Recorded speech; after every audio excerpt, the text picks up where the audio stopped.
Bonjour à tous, c'est Brax, bienvenue sur LCN pour la première partie de l'Oktoberfest 13e édition. Nous sommes à Paris contre l'équipe des Orc and As, donc l'équipe organisatrice, qui comprend donc un Infernal Dwarfs, un démon, un nain et un empire. Donc au niveau des pairings, on obtient ceci. Donc voilà, donc vous voyez qu'on va avoir un duel de démons. Titi va se retrouver contre le nain, Benji contre l'Impérial, et moi donc je vais jouer contre un Infernal Dwarves qui est Dars Mael. On n'est pas bien sur cette ronde, un tableau assez dégueulasse au niveau des estimations. Je crois que c'est un de mes pires matchs, mais de toute façon il n'y avait pas trop le choix au niveau du pairing. Donc on a fait le pairing que l'on pensait être le moins pire, j'allais dire le meilleur, mais non, on va dire le moins pire, avec Titi qui était en vert un petit peu, Camaris il était en jaune-vert, Benji, en gros ça va dépendre parce qu'il est contre une gunline, donc ça va dépendre des deux premiers tours de l'Impérial, parce que l'Impérial va se faire rusher, donc il faut voir ce qu'il arrive à tuer en 2 tours. Et puis moi contre Dars Mael, c'est très compliqué les Infernal Dwarfs.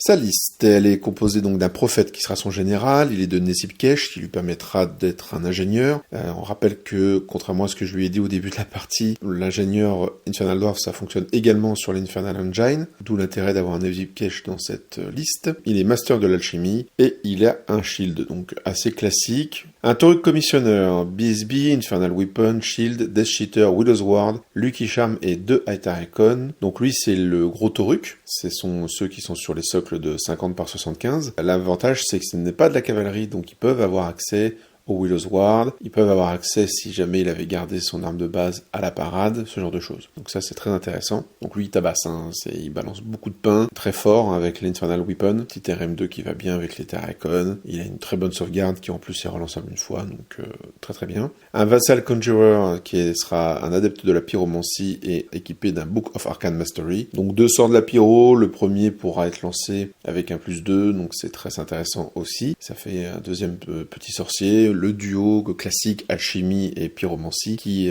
trouve tout son intérêt chez l'Infernal Dwarfs. Au niveau des bases, on a 20 Infernal Warriors, champion musicien Shield et Great Weapon, c'est le petit chausson pour garder notre prophète à l'abri. Bon, il coûte pas cher, c'est une scoring classique naine. Si jamais on vient le chatouiller au corps à corps, il y a quand même les Great Weapon, donc il faut faire un petit peu attention, ça balance de la force 5. C'est pas ça qui va me rusher, évidemment, c'est assez costaud pour tenir et protéger le sorcier. On a 2 x 39 Vassal Levies, donc ce sont les anciens hobgoblins, maintenant vous pouvez mettre à peu près ce que vous voulez comme bestiole. Il y a un Vassal Chieftain, donc c'est le champion qui augmente virtuellement de 6 pouces la BSB, enfin le rayon de la BSB et le rayon du général. Donc en fait, par rapport à eux, le général et la BSB peuvent être plus loin, peuvent être à 18 pouces et donner quand même le commandement et la reroll. Donc c'est très intéressant. Musicien standard, ils sont en Spear and Shield avec la Flaming Standard.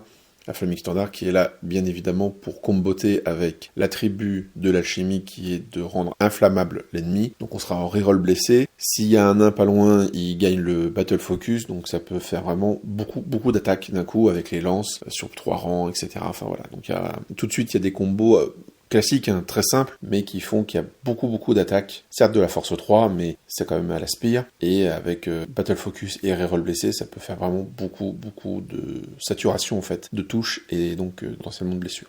On enchaîne avec 2 unités de Torok Unhunted, une de 6, une de 5. À chaque fois avec le champion, le musicien, ils sont équipés d'Infernal Weapon, donc force 6, et de Shield. Donc grosse armure, ça cavale, ça a beaucoup d'attaques, beaucoup de force surtout, et ça fait très mal. Il faut voir que ces gars-là, calcul que j'avais pas vraiment fait, mais que j'ai fait pendant la partie, ces gars-là touchent à 3+, et blessent à 2+, la quasi-totalité de mon armée. C'est-à-dire que si je leur oppose pas de parade, on est en 3+, 2+. Ils vont certainement taper avant moi parce qu'ils m'ont chargé, parce qu'ils ont une meilleure distance de charge et ils sont rapides. Donc c'est deux packs qui sont très costauds. On a la redirection avec les 2 vassals cavalerie pour 180 points chacune. Ils sont 5 à chaque fois. Donc ça c'est la redirection Infernal Dwarves. C'est du tout en un, il y a déjà tout équipé, il n'y a pas d'option à mettre dessus. Donc c'est pour ça que c'est entre guillemets un peu cher. Mais bon, ça reste de la 4+ de sauvegarde.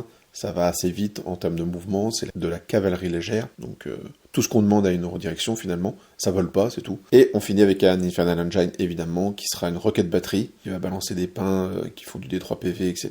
Et les Cluster Munitions qui lui permettent de, quand elle touche une cible, de faire des petits dégâts, un peu de shrapnel sur les côtés. Donc toujours intéressant, ça démultiplie le nombre de blessures infligées à chaque tir. Une liste que j'aime beaucoup, une liste que j'aimerais beaucoup jouer en fait, que j'aimerais beaucoup faire aussi, parce qu'encore une fois, niveau modélisme, on a de quoi vraiment s'amuser. Et vous allez voir sur les photos, l'armée de Dark Smile est vraiment sympa. Donc voilà, donc une liste que j'aimerais jouer, que je n'ai pas envie d'affronter du tout. On va le faire quand même, hein, parce que pas le choix, quelque part.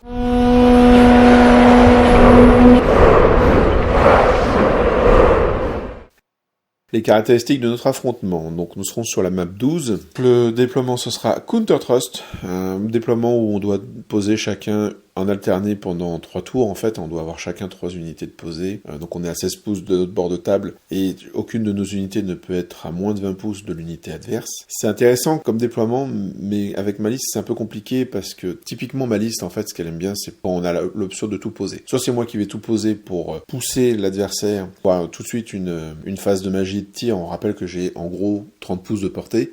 Donc ça repousse vraiment l'adversaire au fond s'il veut pas se prendre le premier tour. Et puis sinon, si c'est l'adversaire qui pose en premier, ça me permet de faire un flanc refusé, de me mettre à distance, de me mettre correctement pour le faire cavaler un peu plus avec des unités qui m'embêtent, etc. Là, malheureusement, on va devoir poser 3 unités chacun. J'ai pas franchement d'unité poubelle, on va dire. J'ai les scraplings, évidemment, mais si je veux garder les kiniteurs en embuscade, du coup, il va falloir que je pose très rapidement du gros. Donc, Counter Thrust, je suis pas trop fan. Et au niveau de l'objectif, on est sur centre. D'habitude, c'est un scénario que j'aime bien jouer, parce que l'ogre a une grande distance de charge. Avec le tir et la magie, je peux faire une zone d'interdiction et en fait aller prendre le centre tranquillement, si l'autre ne veut pas me rusher. Le problème, c'est que je pense que Dark Smile, il s'en fout un peu de tout ça, parce que Force 4 AP2, c'est sympa, les tirs, mais il peut bien les encaisser, surtout avec les Taurucs. Il peut aller très très vite, et puis il va pouvoir quand même avancer sur le centre avec les vassals Lévi, donc c'est pas génial. Au niveau de l'estimation, donc comme je vous l'ai dit, moi j'avais une mauvaise estimation, je m'étais mis en orange, c'est-à-dire à peu près un 7 ou 6, un truc comme ça. Je descends bien à 5, voire en dessous.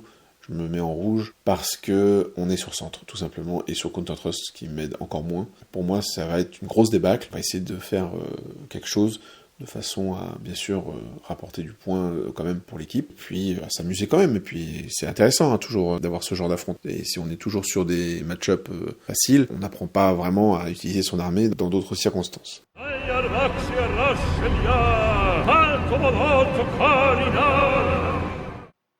Alors, au niveau de la magie, mon thaumaturge va prendre le Hand of Heaven, le Smite the Unbeliever, le Wrath of God, Trial of Faith et Children of Yumi. Évidemment, le souffle qui est AP1, Force 3 ou Force 4 ou Force 5, aucun intérêt, je veux dire, même contre les vassals Lévi, encore. Je pense pas que je vais les voir, ces gars-là, hein. J'ai quand même 12 Taurucs, dont un gros Bisbee à gérer. Il y a le Langine, qu'il faut que je tombe rapidement parce que le D3 PV, ça peut me faire très très mal. J'ai beaucoup de choses à gérer. Et même contre la redirection, on rappelle, 4 plus de sauvegarde. Le souffle n'est pas le plus évident, alors que le Smite the Unbeliever sera bien plus intéressant. Le Wrath of God, est-ce que c'était une bonne idée? Bon, oui, peut-être, parce qu'il sait quand même le centre, donc si je balance une comète, sur un malentendu, ça peut quand même faire des gros trous. Au niveau de la Crown of the Wizard King, je fais le 1, donc c'est l'alchimie. J'aurai le Quicksilver Lash. Ça peut être intéressant, dans le sens où il y a des gros armurés en face, mais c'est des gros armurés qui ont des 5+, un vue au feu. Donc, compliqué, quelque part, à part l'engine. L'engine, lui, il a juste une grosse sauvegarde. Ça me permettra d'aller chasser l'engine peut-être plus rapidement. Ça aurait pu être mieux, ça aurait pu être pire. J'aurais pu tomber sur le feu, par exemple. Donc, pas le sort qui va retourner la game. De son côté, Dark Smile a donc un Master de l'Alchimie qui va prendre le Quicksilver Lash, le Ward of Iron, donc le bonus d'armure, le Glory of Gold, évidemment pour enflammer les attaques, avoir un +1 en AP, la Silver Spike, qui est la baliste qui peut faire très très mal, qui peut par exemple tuer mon canon, qui peut faire très mal à mon chasseur, qui est en 4+, mais qui craint le feu finalement. Si je me prends un Quicksilver Lash sur le chasseur, sur du 4+, c'est du PV direct, donc il faut faire un peu gaffe. Et le petit pyromancien va prendre la Cascading Fire, donc le Blast qui est une malédiction qui peut être lancée dans le corps à corps, et le Pyroclastic Flow, bien sûr le 2d6, 3d6 quand on est à 12 pouces.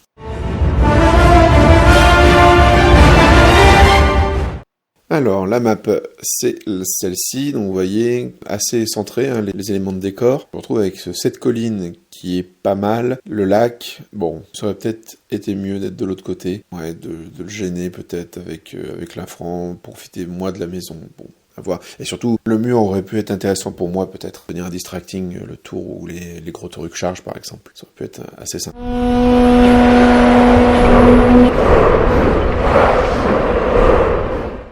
Au Au niveau du déploiement, on va commencer par Darsmael. Donc sur la gauche, on a un gros pack de Tauruk avec, donc le pack de 6 Tauruk avec, vous voyez en ligne, 5 petits vassals cavalerie. De l'autre côté de la maison, on a les 5 gros Tauruk avec le commissionneur. Encore 5 cavaleries en ligne. Derrière, nous avons 49 vassals Lévis qui sont un petit peu dans la forêt. Le pack de guerriers avec le prophète. L'Infernal Engine et le deuxième pack de Vassal Lévi. Le petit adepte, il est dans le pack de gauche, dans le pack de la forêt qui est plus central évidemment. Donc très classique, il protège bien le centre, donc on est bien, il y a quand même l'Engine d'un côté, il y a les Tauruk de l'autre. Les Tauruk sont suffisamment rapides pour se rabattre si jamais je devais attaquer par la droite. Pas grand chose à dire là-dessus. Donc moi j'ai de gauche à droite 3 bombardiers, j'ai les archers Scrapling, les mercenaires derrière la colline. Alors derrière la colline, encore une connerie, enfin, moi j'étais persuadé de les avoir mis sur la colline, et en fait c'est au moment où je mettrais mes scouts que je me rendrais compte qu'ils sont mais vraiment derrière la colline, donc c'est de ma faute, il n'y a pas eu de les figurines ont bougé, ont glissé ou quoi que ce soit, c'est je les ai posés là. À ce moment-là je me dis mais qu'est-ce qu'ils foutent ici quoi. Qu'est-ce qu'il fout ici, sachant que je vais jouer en deuxième. Je sais que je joue en deuxième, puisque Darsmael a pu tout poser. Dès qu'il a eu l'occasion, il a tout posé, évidemment, pour commencer. C'est con, ils sont derrière la colline, ils servent à rien. Le canon, il est encore derrière, là, pour être un petit peu à distance de l'alchimie. Éviter de se prendre un Quicksilver Lâche tour 1, ça peut être sympa. Les bruisers, les petits scraplings derrière, parce que eux, ils sont vraiment là que pour aller chercher le centre au cas où. Les bombardiers qui sont sur la droite, qui permettaient de repousser un petit peu la ligne de Darsmael pour être à 20 pouces, qui devait être à 20 pouces 2, et tout à droite, le chasseur avec son petit chaton. Je vais utiliser le chasseur, mon idée c'est d'aller chercher l'engine. Essayer d'aller le tuer, le descendre le plus vite possible, avec le Quicksilver Lâche, avec le javelot qui fait du D3 PV. Ça va être le but de la manœuvre.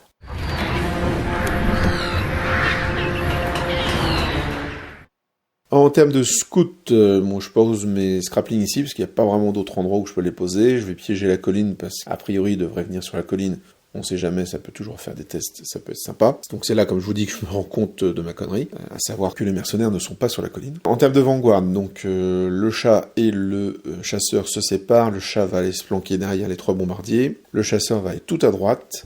Il se met ici pour pouvoir aller attraper l'engine, et puis il y a que les vassals Lévis qui peuvent le voir. Ils sont un peu loin, s'ils veulent le charger T1, qu'ils le fassent, je veux dire, normalement ils devraient pouvoir s'en sortir. Je pense même que la charge reste compliquée, donc moi ça me va, s'il me charge ça me va. Après, rien n'empêche l'engine de venir me tirer dessus. Bon, j'ai une 4+ de régène, mais c'est tout. Donc après, il a d'autres vanguards évidemment, donc il envoie les petits vassals cavalerie passer le mur, se mettre ici, prêts à les rediriger comme il faut.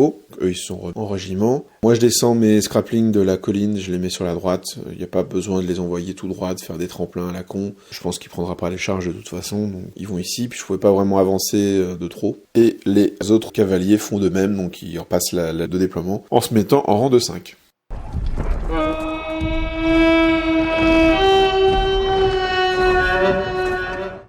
Au tour 1 de Darsmael, donc pas de charge, il fonce avec ses Tauruk, il va se mettre quand même à distance de charge, et au final il décide même de se mettre un peu plus loin, mais contrairement à ce qu'il y a sur la photo, il va se décaler un petit peu, ce qui fait que la colline va me gêner complètement. Parce qu'on ne prenait pas... Je fais juste un petit point vite fait, je le referai plus après, mais vous voyez, il y a des décors 3D qui sont sur des décors 2D, mais on prenait les limites du décor 2D, évidemment. La 3D, c'est juste pour avoir un peu plus de gueule sur les tables. Donc, c'est un mélange qui est assez intéressant. Après, le problème, c'est que il faut se mettre d'accord avec son adversaire, ce qu'on a fait avec Darsmael au début, donc pas de problème. Faut juste se mettre d'accord au tout début. Est-ce qu'on prend le décor 3D?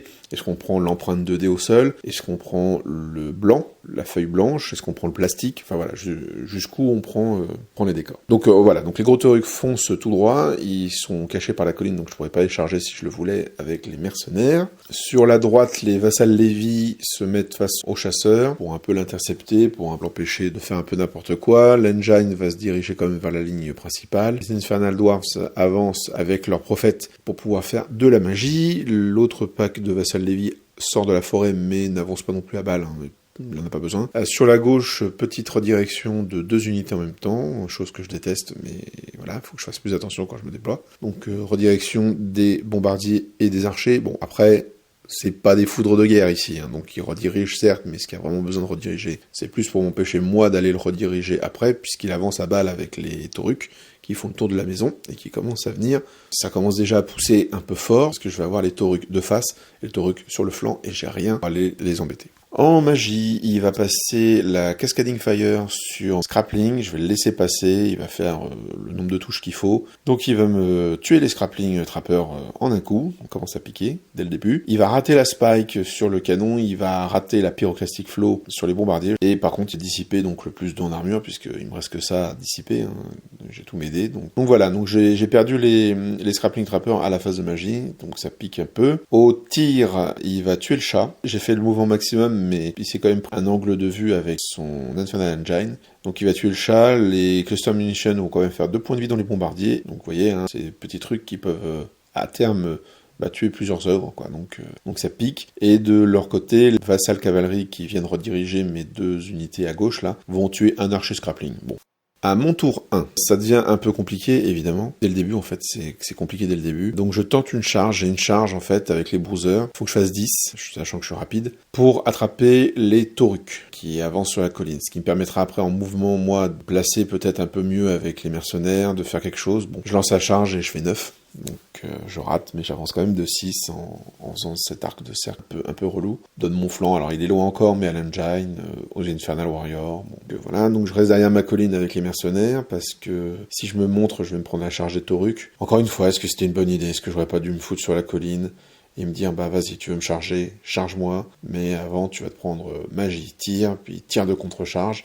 Là, je vais là-dessus, reste derrière ma colline. Pas génial comme move. Le chasseur va grandement ignorer les Vassal Lévi, va se placer sur leur flanc et va se mettre sur le flanc de l'engine, donc là, il y a rien qui peut me charger au tour d'après, donc il est plutôt bien. Après, il couvre pas les bons angles, je trouve, hein. J'aurais dû le tourner vers le centre de la table pour pouvoir attraper quelque chose si jamais on dépasse mon arc de vue. En magie, je vais être dissipé sur tous mes sorts sauf le trial qui ne fera rien. Je l'avais lancé sur les taurucs, ça ne fait rien. Au tir, je vais faire 2 points de vie dans les taurucs à gauche avec les bombardiers. Les vassaux de gauche vont se faire tuer par la pluie de flèches Scrapling qui leur tombe dessus. Au centre, la Vassal Cavalerie s'en prendre plein la tronche aussi et vont perdre 3 des leurs, mais ils tiennent. Et avec le chasseur, je vais faire 2 points de vie à l'engine avec la spear, enfin avec l'hunting spear, donc voilà, si le Quicksilver Lash a été passé, calmer grandement cet engine. Mais bon voilà, donc un premier tour assez faible en fait, hein. Il y a eu un peu de réussite, mais assez faible malgré tout.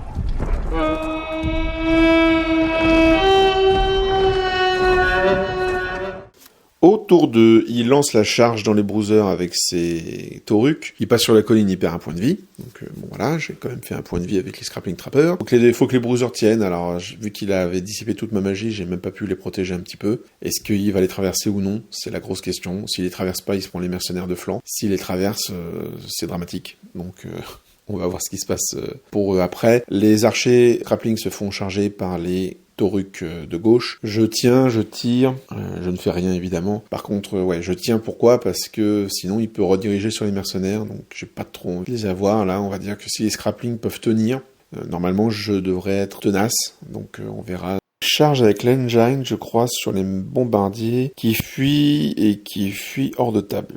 Et par contre, il a raté son test de redirection, donc il prend une charge ratée avec. Donc ça, c'est déjà assez cool. En magie, je vais dissiper le plus 2 en armure sur les taurucs. Hein. Les moindres attaques que je peux faire, il faut mon AP3 et il faut que je puisse lui enlever le plus d'armure possible. Par contre, il y a une Glory of Gold qui va passer sur eux. Donc ils vont être en reroll blessé. Ils vont être en 3+, pour toucher, en 2+ reroll pour blesser. Donc autant vous dire que ça va faire extrêmement mal. La Cascading Fire rate sur les mercenaires grâce à la RM. Au tir, il n'y a plus rien.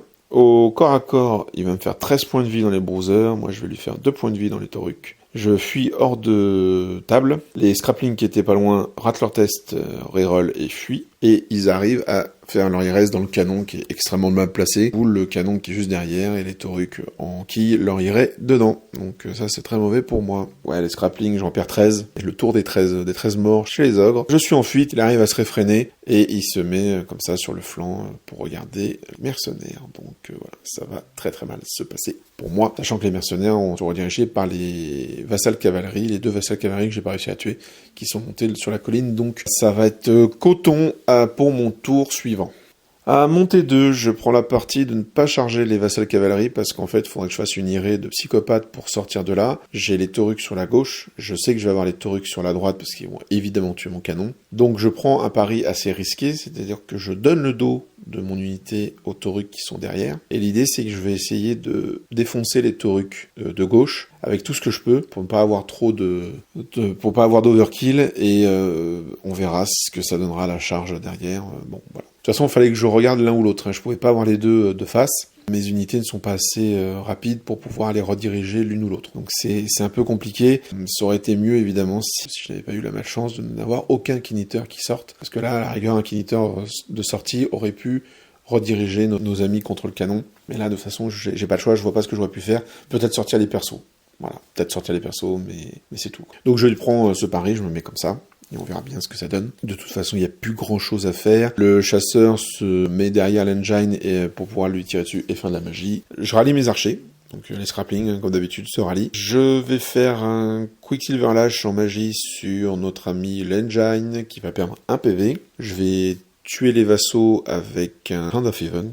Et entre le trial et le tir, je vais faire 5 points de vie dans les taurucs de gauche. Donc voilà, j'arrive à en faire quelques-uns quand même, des PV là-dedans. Au niveau du corps à corps, le canon évidemment se fait défoncer, j'ai même pas le temps de frapper, et donc une forme de façon à voir ce que je croyais être mon dos, et qui en fait sera mon flanc, parce que une fois de plus, j'ai mal lu le CAC, je me suis placé un peu trop rapidement, et du coup, je donne mon flanc et non pas mon dos, donc beaucoup moins d'attaques à offrir aux taurucs qui vont me charger autour de Darsmael.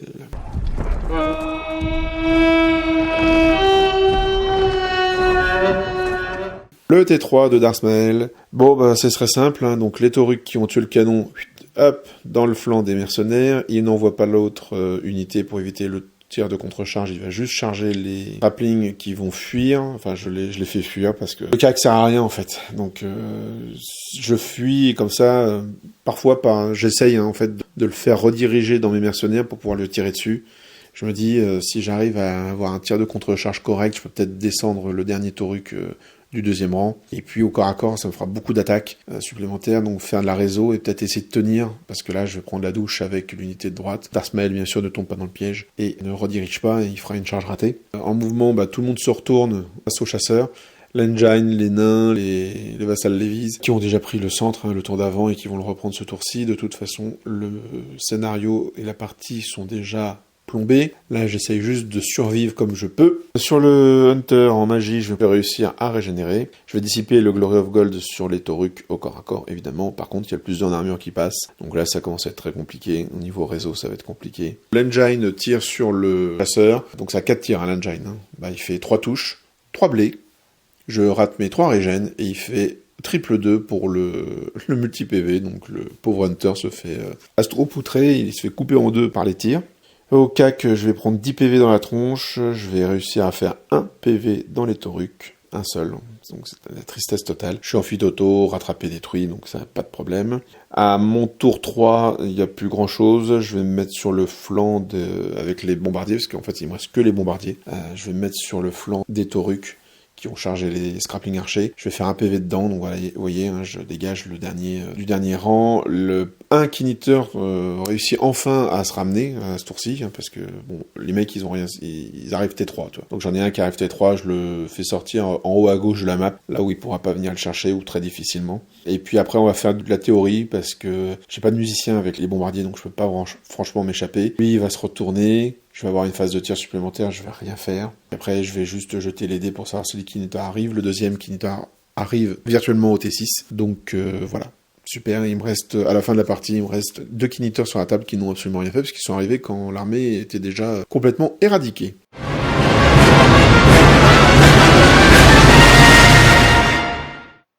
Moi, en fait, si vous regardez bien, j'ai pas pris une seule unité à moitié, en fait, j'ai pris que les 2 unités de vassal cavalerie. Je suis à 360 points, Darsmael marque 4750 points, parce qu'en fait, il a tout sauf les 2 kiniteurs. Et donc, évidemment, c'est un 17-3, il a l'objectif qui était le centre, donc on est sur un 20-0 pour commencer ce tournoi. Ça fait mal, surtout en équipe, parce que quand c'est en solo, un 20-0, voilà, ça arrive, et puis, quoi que ça embête, finalement. On se retrouve en bas, on peut sous-mariner, etc. Là, le 20-0, ça fait que bénéficiez de toute votre équipe avec ça, et ça, c'est ce qui m'embête le plus dans l'histoire. Alors, l'équipe, justement, voilà les résultats. Donc, grosse débâcle, c'était prévu. À part Titi qui met son 15 contre le nain, ce qui compense, en fait, la défaite de Camaris en duel de démons. Et puis, Broche de Benji n'a pas fonctionné. Enfin, plutôt, les phases de tir impériales ont été suffisantes. Lui sucrer ces grosses bestioles et donc casser son rush. Donc, on a un 0 pour moi, un 5 pour Camaris, un 15 pour Encore et un 6 pour Benji. Et donc, à 26 points, hein, donc, mais on passe à 30. Parce qu'on est, le capage est 50-30. Donc on se fait caper pour la première partie. Donc voilà, belle entrée en matière de l'équipe TRC. Ouais, c'est un petit peu dur. On savait qu'on était sur une très mauvaise ronde au début, mais se faire caper, c'est quand même, ça fait quand même mal. Alors oui, certes, moi même si j'avais mis un 5, vous voyez, on aurait fait 31. Voilà, si j'avais mis 5 points, on aurait mis 31, on aurait échappé au cap. C'est pas pour minimiser ma défaite, hein, c'est juste que on va dire que le 0 là n'est pas ce qui nous enterre le plus. Voilà, c'est sûr, on était sur une très mauvaise on est sur une mauvaise ronde et puis c'est tout. Mais voilà, pour moi, faire un 0, c'était un peu compliqué. Une liste qu'on avait réussi à lire avec les copains par rapport à mon match-up, c'était un peu osé en fait pour moi de tenter de jouer le centre en fait. J'aurais dû me mettre dans un coin, faire un vrai bunker, un très très bon bunker. J'ai appris à faire un bunker pendant ce week-end. C'est pas facile. C'est pas facile de faire un bunker avec des ogres. Donc on a envie d'avancer en fait. Et donc là, ouais, j'aurais dû me mettre sur un flanc, ne pas jouer le centre, puis faire ce qu'on avait fait, parce que par contre, j'avais bien ma liste de cibles en priorité. Hein. Il y avait les vassals cavalerie pour éviter d'être dirigés bêtement, l'engine pour ne pas prendre les tirs des 3 PV, et puis après, les taurucs, évidemment. Les vassals Lévi, j'allais pas y toucher, les Infernal Warriors, j'allais pas y toucher non plus, j'allais pas essayer de choper ces personnages et tout.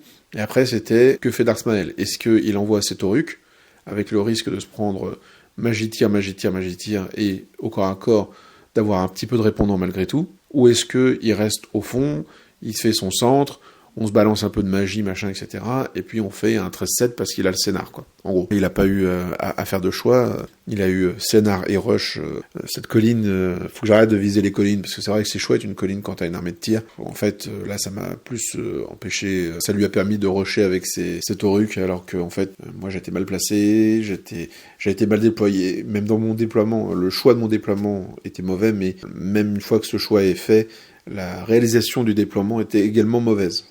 J'étais pas sur la colline, donc il a pu avancer avec les taurucs à fond. Le canon qui se place derrière les bruisers qui ont raté leur charge, comme ça, quand il charge avec ses taurucs, bam, il raid dans le canon. Il faut pas qu'il puisse faire d'irré à ce moment-là. Et au contraire, moi, il faut que je puisse aller le cliquer avec quelque chose, ou lui envoyer même les mercenaires de face. Tant pis, ils sont full, mais au moins, c'est moi qui charge. Je balance moultes attaques, j'ai ma phase de magie active, donc voilà. Donc de très mauvais choix qui ont fait qu'on a fait un 20-0 au T3, au final, hein, quasiment. Pas que je l'aurais gagné, hein, cette partie, mais j'aurais peut-être pu essayer de grappiller des points, de réduire la distance, quoi. Donc voilà, donc une très bonne partie malgré tout, parce que Darksmael est très agréable à la table, une belle armée, donc c'était cool, mais on a fait, je crois qu'on a tout fait, sachant qu'on a pris notre temps. Hein. On a tout réglé en moins d'1h30. C'était dans la violence la plus totale. Voilà. Et puis quant aux copains, écoutez, hein, ils ont fait ce qu'ils ont pu. Titi a réussi un beau 15. Donc voilà, merci de m'avoir suivi. Partie très courte, ça j'en conviens. Je vous dis à très bientôt sur LCN pour la deuxième partie de l'Oktoberfest 13e édition. Que le hobby soit avec vous.